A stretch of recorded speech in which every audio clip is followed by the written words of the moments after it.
છેલ્લા 3 દિવસથી વરસેલા વરસાદને કારણે જે જગ્યાએ પાણી ભરાયેલા છે ત્યાં કોર્પોરેશન દ્વારા અન્ય નગરપાલિકાઓના માધ્યમથી પણ એ પાણીને ઉલેચવા માટે અને પાણીનો યોગ્ય નિકાલ થાય એ દિશામાં તંત્ર દ્વારા પૂરા પ્રયત્નો થઈ રહ્યા છે.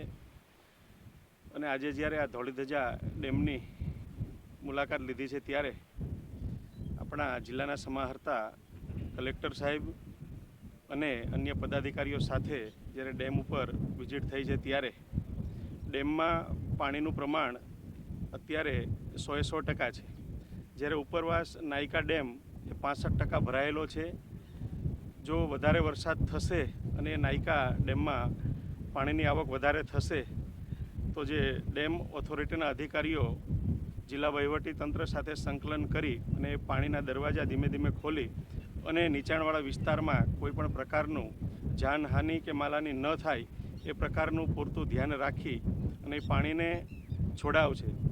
સરકાર તમામ પ્રકારના પ્રયત્નો આવી વિપરીત પરિસ્થિતિની અંદર લોકોને મુશ્કેલી ન પડે એ પ્રકારે પગલાં લઈ રહી છે. આજે શેલ્ટર હોમની પણ અમે વિઝિટ કરી અલગ અલગ 3 જગ્યાએ 197 જેટલા લોકોને આશ્રય આપી જે નીચાણવાળા વિસ્તારમાં રહેતા હતા તેમને ત્યાં જમવા અને રહેવાની વ્યવસ્થા પણ ખૂબ જ સારી કરી છે, જેની અમે આજે પ્રત્યક્ષ મુલાકાત પણ લીધી છે.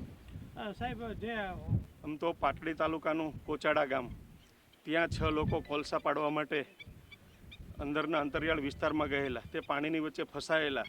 તો જિલ્લા વહીવટી તંત્રના આપણા સમાહર્તા એવા શ્રી કલેક્ટર સાહેબે પાટણ કલેક્ટરનો સંપર્ક કરીને ત્યાંથી એમની SDR ટીમે એ 6 લોકોને એ પાણીમાંથી બહાર કાઢી અને એમનો જે નિવાસ હતો ત્યાં એમને શિફ્ટ કરી દીધા છે.